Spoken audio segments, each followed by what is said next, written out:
Oh, oh, he's got it. You got a taste of it. Oh, he got a You got a chunk. taste of it. That's all we needed. yeah, now he's addicted.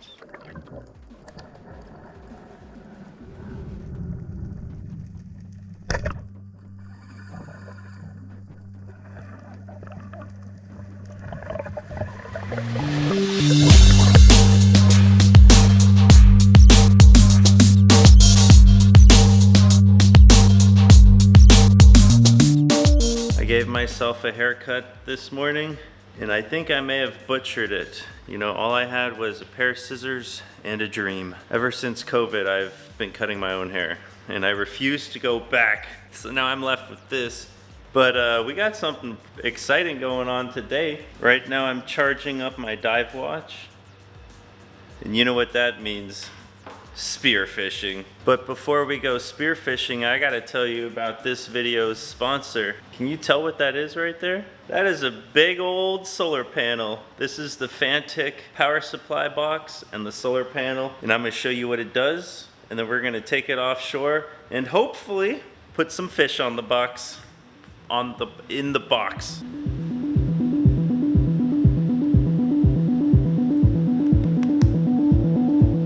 This portable power station is the Fantic Evo 300, and it has 300 watts of output power.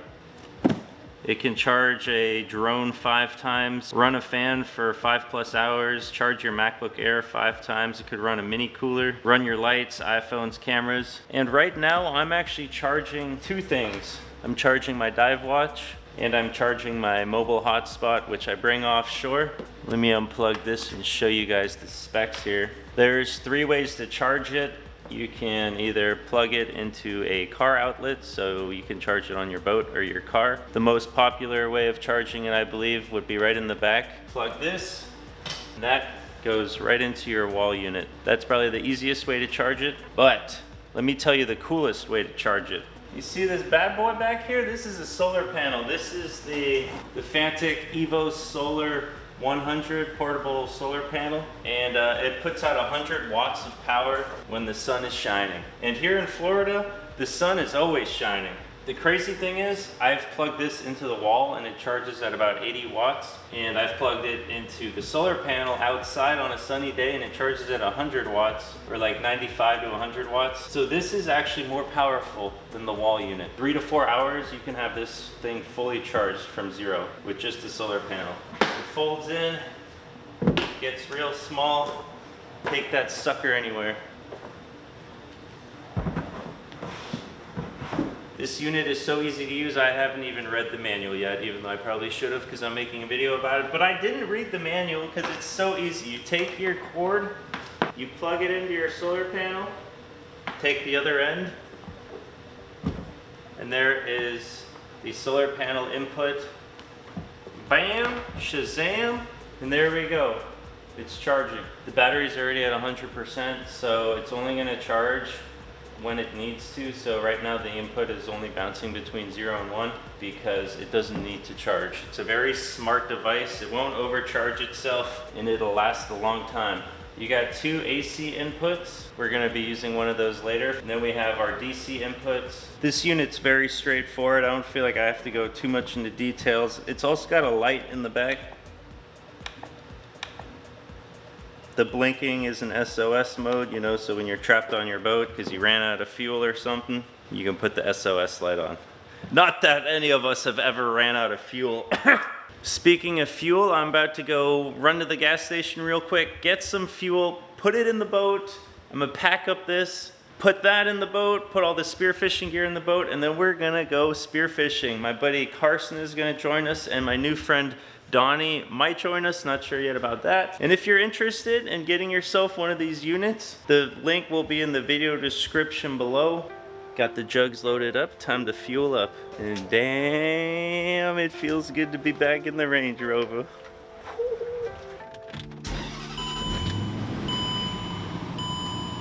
Yeah, baby. I gotta like sink down on my seat to fit in the screen here. I haven't driven this car in like almost a year, maybe more than a year.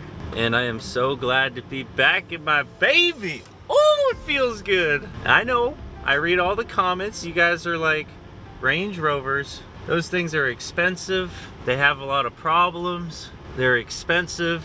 It only takes premium fuel and it's super expensive. But let me tell you something. This car is special to my heart. When I was 19, I went to college, and in the first semester I realized college was not for me. I was going to college for business, and you don't really learn business in college. You learn business by starting a business. I dropped out of college and I started a business, and I was in full hustle mode. It was either make it or don't make it, and don't make it's not an option. That's where the hustle really began. The Range Rover was always a vehicle in my eyes where I was like, they look sexy. There's no other vehicle that looks like a Range Rover, like that boxiness. It's like a Mercedes G-Wagon. There's just like, they're unique. I really like the G-Wagons too, but the Range Rovers are way more comfortable. It was like my goal. Like that's what I was working towards. You know, when you're 20 years old, your goal isn't like buy a house. It's like buy the car that you want. That's usually your first goal. I pretty much worked on my business, which was like a software company at the time, from Monday to Monday, 18-hour work days for years and years and years. And when I was 22, things were going good. And when I was 22, I saw this vehicle and I was like, you know what? I earned this. And I went and bought it straight cash, no payment plan, no nothing. I bought this sucker. White leather interior, suede. Oh yeah, that's suede, baby. I got TVs in the back, the upgraded entertainment system. I got the upgraded tow package. It's supercharged. Did I mention that it's supercharged? It's the fastest Range Rover they make. It gets up in goji berries. It was a milestone, and it's a constant reminder to never give up. Keep that hustle going. When you want something, you can get it.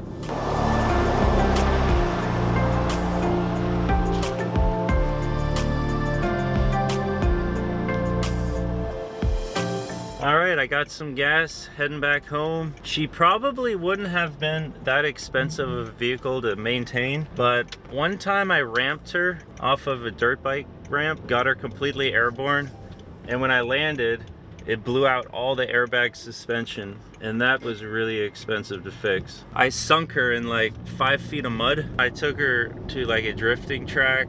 I may have slammed her into a couple of walls. That was expensive. I let my friend drive her. He slammed into a curb, which was like a $4,000 set of tires that I had to get. I couldn't just replace the one rim because they didn't make them anymore and they don't sell them in single packs. One time I put a dead hog back there and it bled all over my seats and the carpet. Oh yeah.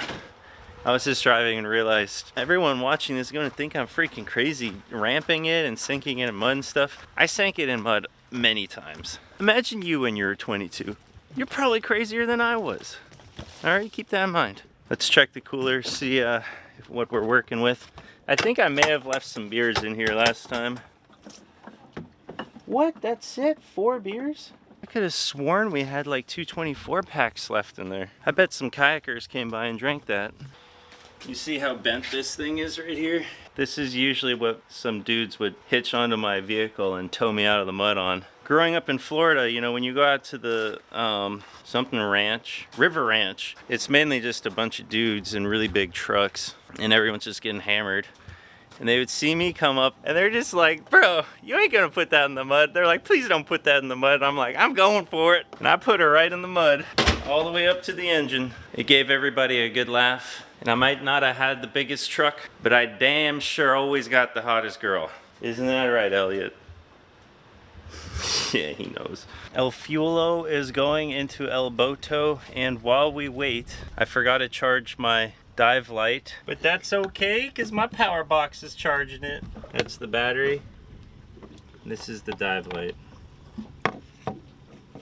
I'm pretty sure Carson told me that his GoPro battery also wasn't charging. I said, no problem, bring your charger.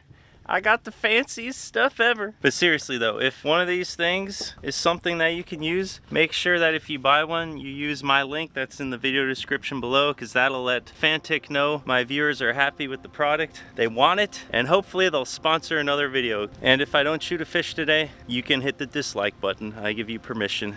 God, don't miss Heiko. Do not miss today. We got the boat loaded up with all our spearfishing gear. Carson's over here tying up some shafts. We got Heiko keeps bending his shafts and breaking his bands. It's all good though. That's true. I got Carson's shaft and his band on my gun right now. I just go too hard. I shoot fish that are too big and they rip my gear apart. That's what it is. We also got Donny up front. You'll probably remember him from the sandbar catch and cook video. Now we're gonna head offshore and see what we can find swimming around.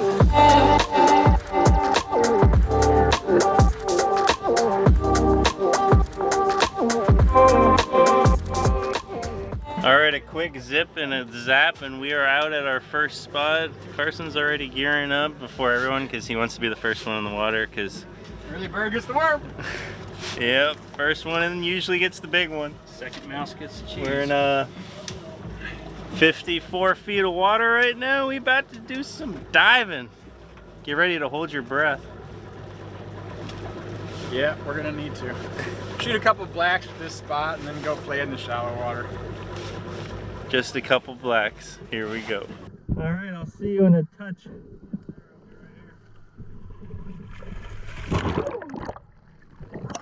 First things first, gotta load up the gun, and if you ever want a spear gun, shoot Ed an email, killshotspearguns@gmail.com, and tell him you want the one that Heiko from the South Florida Fishing Channel has.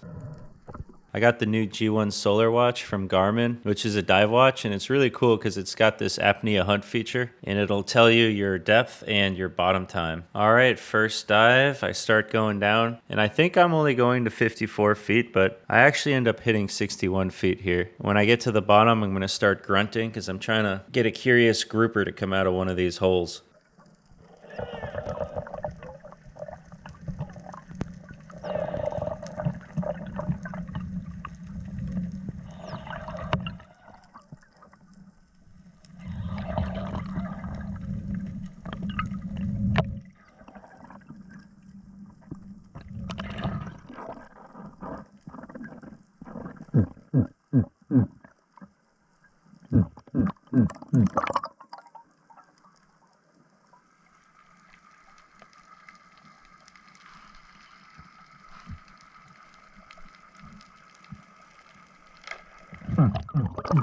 That's a mutton snapper swimming right up to me, but he was a little small.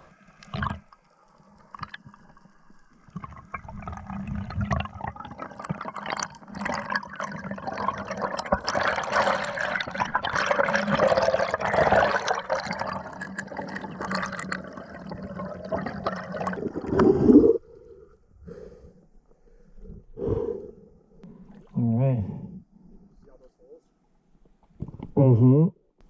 Hell yeah. 61. Dude.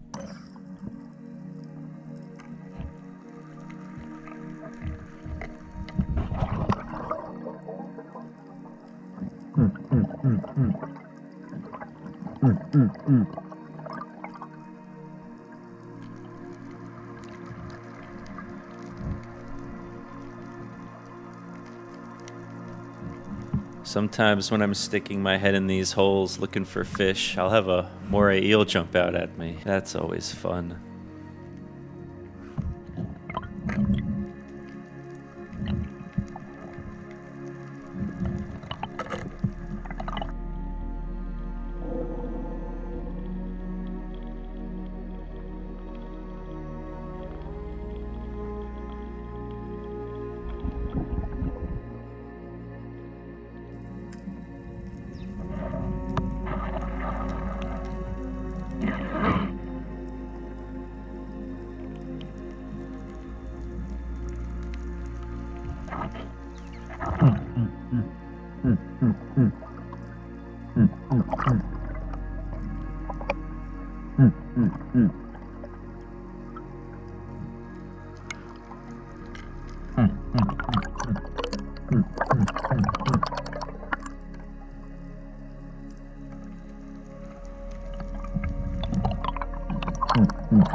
Yeah.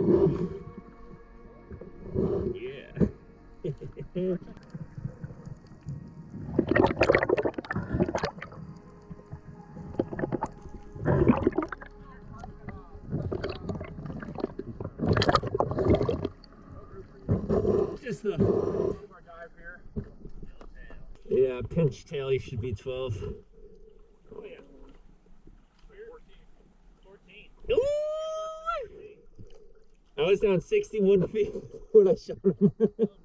Yeah.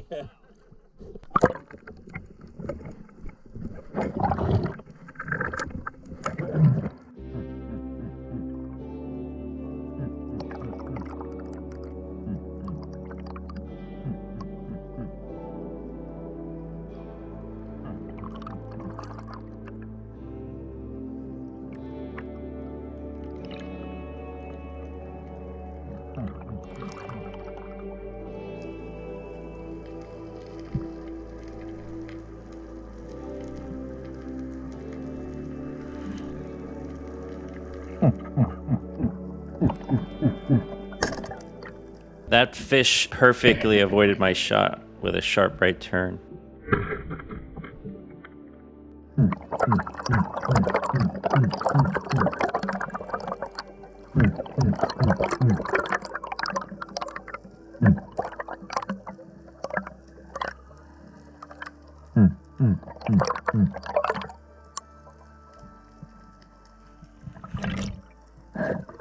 These are Schoolmaster Snapper, this big school in front of me. They're all about 8 to 12 inches. They gotta be 12 inches to keep, but I'm looking for something a little more meaty.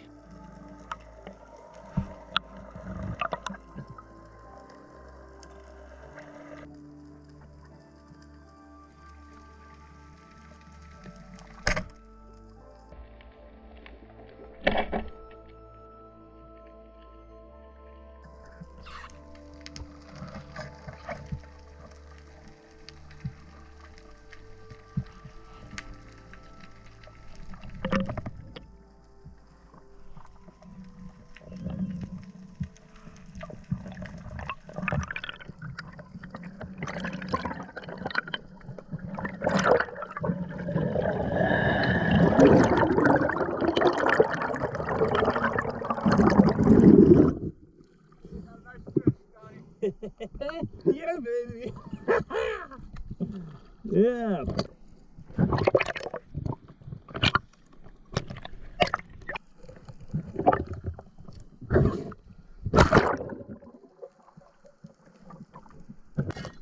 Heck yeah. He came right to me. He came right to me. This one's for the box. Dun, dun. This one's for the box. That right there is one of my favorite sashimis.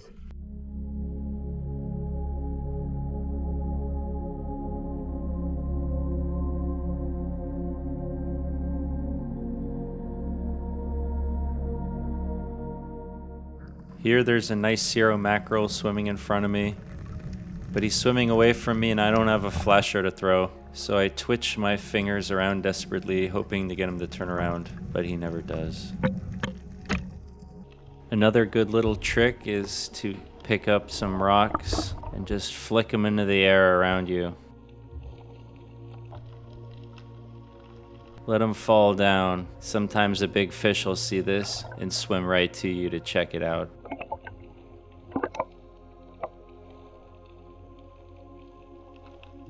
Not this time though. Carson shot at a fish moments before this, and I saw him scoot into one of these holes, and I was determined to find him.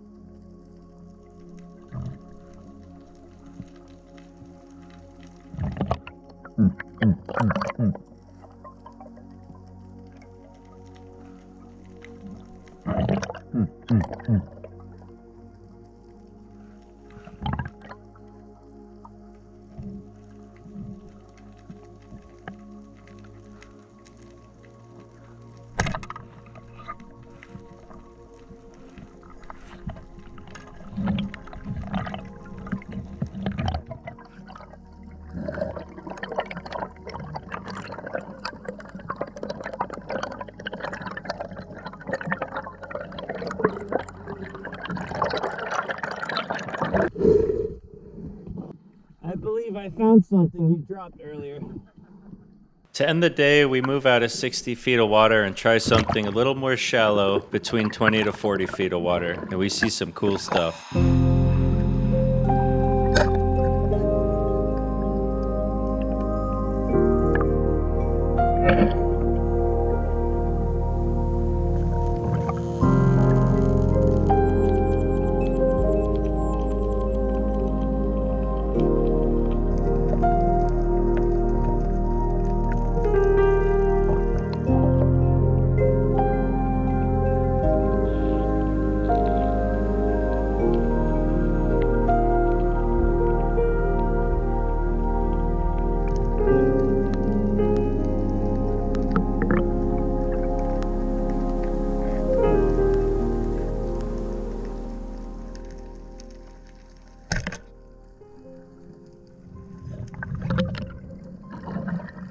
The mangrove snapper I shot got off the spear and went under this ledge to hide. Luckily, Carson was above me, and I pointed at the ledge, and I let him go do his thing.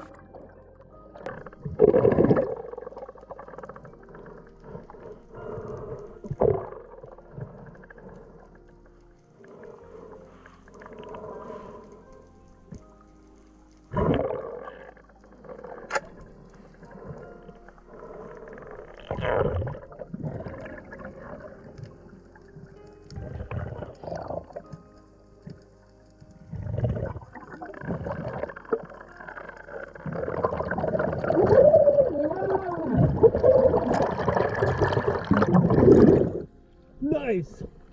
Good work.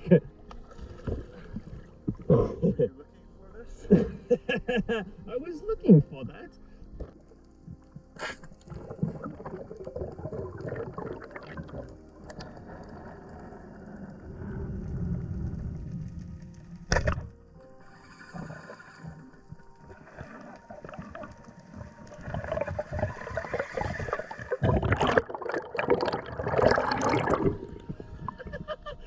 Dude, he went full on airborne. He went airborne.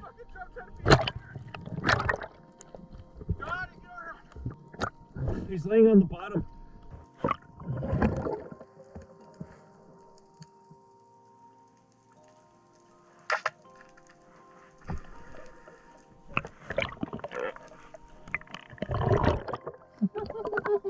Hit her again.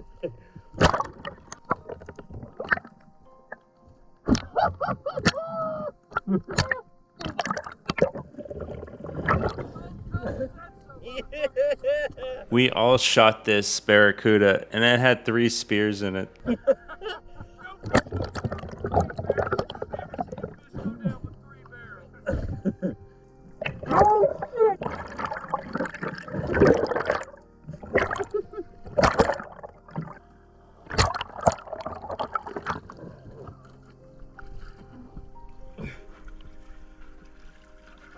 Well.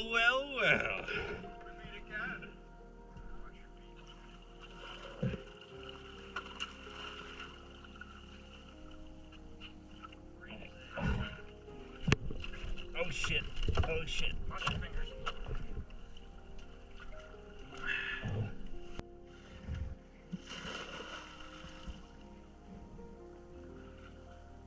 You like that flasher placement there, buddy?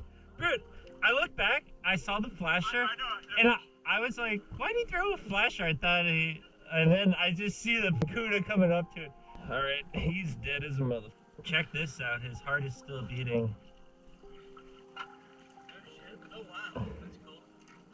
We spot a couple remora behind the boat, and Carson tries his luck shooting one. They're supposed to taste like cobia. Not a remora. Oh, yeah. Got him. Got him. He's on the reel. You got him? I got him. Heck yeah. What the hell?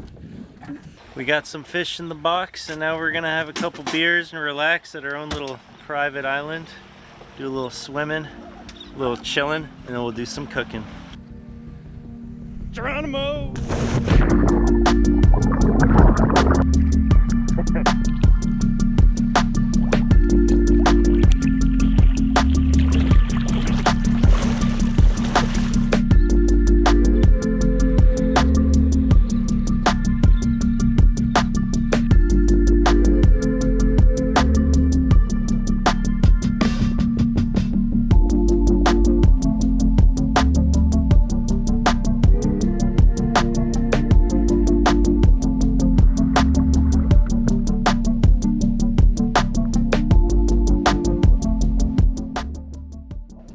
No lie, I start to get a sharky feeling swimming here, and we're about to find out why. That right there is a beautiful sunset to enjoy a beer or two. And you know what living life in luxury is all about? It's my mobile hotspot. So we got full internet out here, and it's being charged right now by, you already know, Carson's charging his dive flashlight, and we're gonna be ready to go spearfishing tomorrow. Carson's trying to get a shark right now on the boat. Oh! What was that? He's done it right like 10 times before the camera came loose. Can't lose, man. What can you do?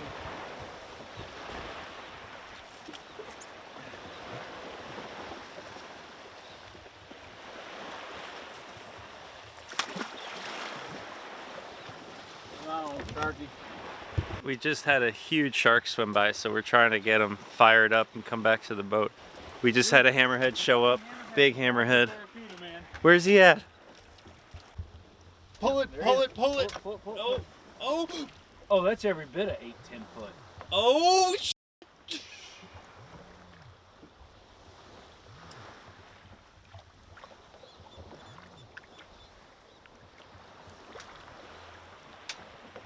Heiko, he wants it.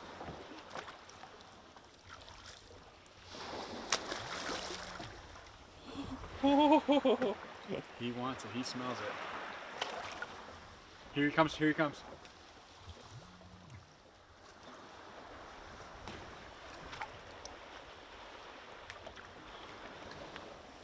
Oh my. Yo, that is sick. It's funny to think that we were just swimming here. By far one of the cool. Here he comes, here he comes. Oh, oh, he's got it. You got a taste of it. Oh, he got a chunk. Taste of it. That's all he needed. Yeah, now he's addicted. Look at that sunset though. Oh, look at all these little blue runners here too. Yeah, I think, yeah. Oh, I thought he was gonna get a piece. Oh, there it goes. That sun's about to go down. Boom, and she's gone. Come on, eat it. Eat it. Oh, yeah. Oh, yeah, he's fully. He's got it. He's got it. I got him. Pull him in. I got him, Heiko. Pull him in. I got him. Oh, he dropped it. Oh, he let go. Whoa, it's dark. Feeding hammerhead sharks 1 second, and all of a sudden we're at the dock. Feeding Donny. That's a good looking yellow jack. Who shot that? Who shot you? Who shot you? I know who shot you. Mr. Heiko shot you. Came right up to me and I was like, oh, mistake. Mr. Soy sauce ponzu sauce and some sesame oil, some sesame seed. Some phenomenal meat right here, Donny. It looks phenomenal. I mean, it's like, It's pretty much right up there with Wahoo. Yeah, it's definitely one of my favorites. Like, just raw. They'll cut me off a piece. A piece? Yeah, give me a piece. I like sashimi. Alright, let me,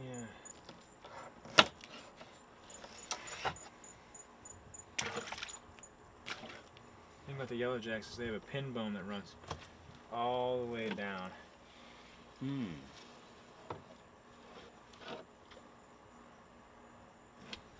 So anytime you get one, just take that pin bone, that bloodline right out.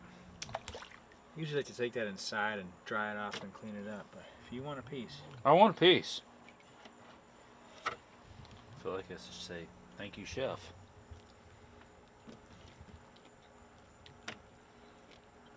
Right off the cutting board. Freshest fish I've ever had. You. Now we're gonna fillet up some fish and then we'll get to the kitchen to do the catch and cook later, but what a day. Awesome day. Phenomenal day. pretty big fillet table, huh? Pretty big yellowjack. Never cleaned a remora before. The only time I've heard about a remora is a Jimmy Buffett song, so. We're in the kitchen, and we're gonna do something that I haven't tried before, but I think it's gonna be a delectable snack with one of my favorite fish to eat as sashimi. Well, first, we got our green onions. I'll toss that right over there. And then this is the yellow jack from last night. I had it in the fridge overnight. I patted it dry, and then I wrapped it in paper towels. And honestly, that is the best way to preserve the fish. Keep it dry. Don't put it in a bag wet and keep it in there for a few days. It'll make it taste really funny. Keep it wrapped up. Whoa, buddy. Whoa, whoa, whoa. Hey, that's quite enough. It's hard to cook when you got a fish-crazed kitten. Give me a hug. Show me that you love me. He ran away. I've read some of y'all comments that I don't have sufficient lighting, and that's because sometimes it's hard to find an outlet to plug my lights into. But now that I got the Fantic power source, I just plugged the light right into that, and this is the DC on button, but this is an AC. These two are AC outlets, so I push that button. Turn on. Is the light gonna turn on? Bam! Whoa, buddy! What are you doing here? I can already tell this is gonna be a tough cooking session because I'm gonna have to somehow keep him away from the fish when I'm cleaning it or sashiming it up. You can see the output right now is currently 21, 22 watts. That's how much output wattage this light is drawing. See, if I turn the light off, then this should jump to 0, or I guess 1. Maybe there's some kind of output going on there. Oh, nope, yep, just went to 0, 1, 0. Turn that light back on. I got the tripod, so I can actually put the camera down. The game plan is, I'm gonna slice up the yellow-tailed jack. I got some seaweed I'm gonna lay down, and then I got some sushi rice that I made earlier. It's cold now, but that is sushi rice. So I'll put some rice on some seaweed. I'm gonna make a sauce, lay the fish on the rice, and then pour that sauce on top, and that should be gravy, baby. Hey, you can watch, but you can't touch, all right? Sit your ass down, sit your ass down. All right, good boy. Sorry I yelled at you, I'm sorry. I'm gonna move the fish for now. The first thing that I'm gonna do, chop up some of these green onions. Very thin.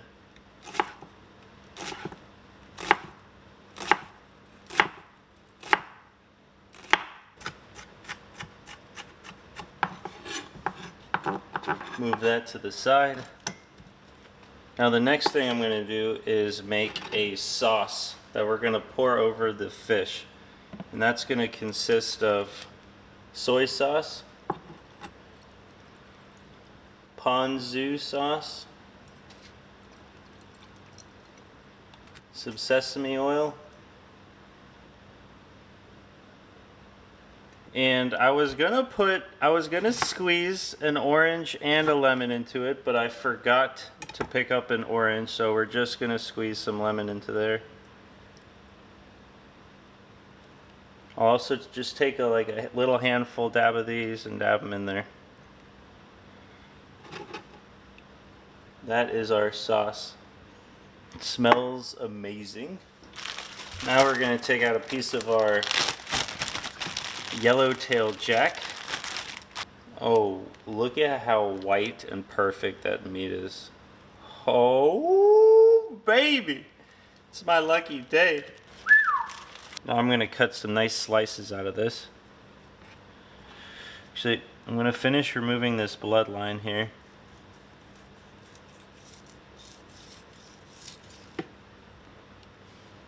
Some of this skin. Perfect. You know who I bet would love this? Yeah. Hey, whoa, whoa, whoa, buddy. Don't eat my hand now.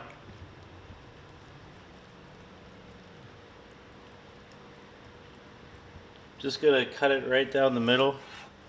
And just cut some beautiful, not too thin, but not too thick either. Just like like a good piece.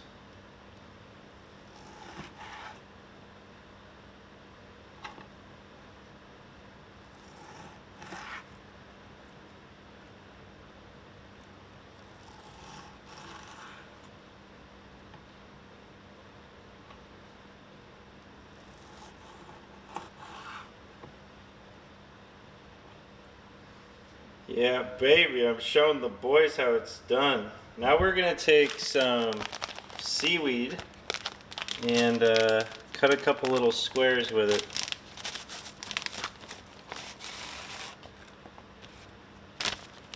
I'm just gonna cut it into 4 squares.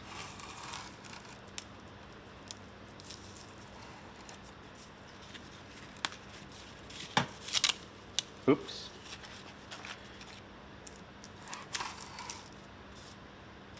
Okay, they weren't the most perfect squares, but I'll take it. Let's see, I'm gonna put some rice on this seaweed. Like, okay, these pieces of seaweed might be too big. Or actually, I don't know, this could be perfect. Hold on, let's see. Alright, then we'll take a piece of fish, lay that on top. Then we're gonna take some of our sauce. I need a spoon. We're gonna take the sauce. That's probably a good amount, like a spoonful, and just drizzle it on there. Just like that. Then I'm gonna garnish it slightly more with some fresh green onions. Then we're gonna take some roasted sesame seeds. And then some black ones. And that, boys and girls, is what we're left with. I'm thinking we just like wrap it up like this and shove it in our mouth. Alright, I gotta take the camera out of the tripod for this so I can get in the picture here. I even like need to lean down or something. That is looking fabulous. I'm gonna bite half of it. I'm gonna be a gentleman. Mmm. I'm about to make so many of these. Mmm.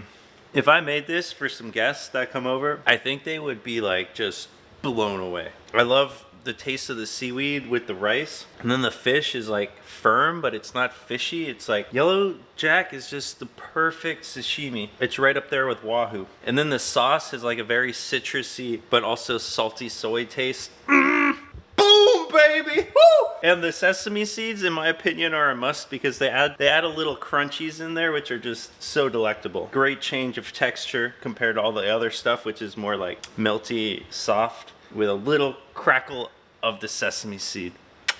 We did it, Elliot. We're in the big leagues now. What an amazing trip. It's come to an end. Big thank you again to Fantic, our sponsor of this video. My sponsors really make all of this possible. Go to the video description below, click on the link, at least check out their products. They don't just have the power bank, but they have solar panels, car jumpers, mini charging devices, and all sorts of cool stuff. And for me, I'm gonna finish eating this and I'm gonna be thinking about the next spearfishing trip. I got a spot in 80 feet of water that is supposed to hold a lot of fish, so we might be trying that one soon, you know, 80 feet. Boo! Here we go, boys. All right, hit the like button, hit the subscribe button if you enjoyed the video, and I'll see you on the very next one. Cheers.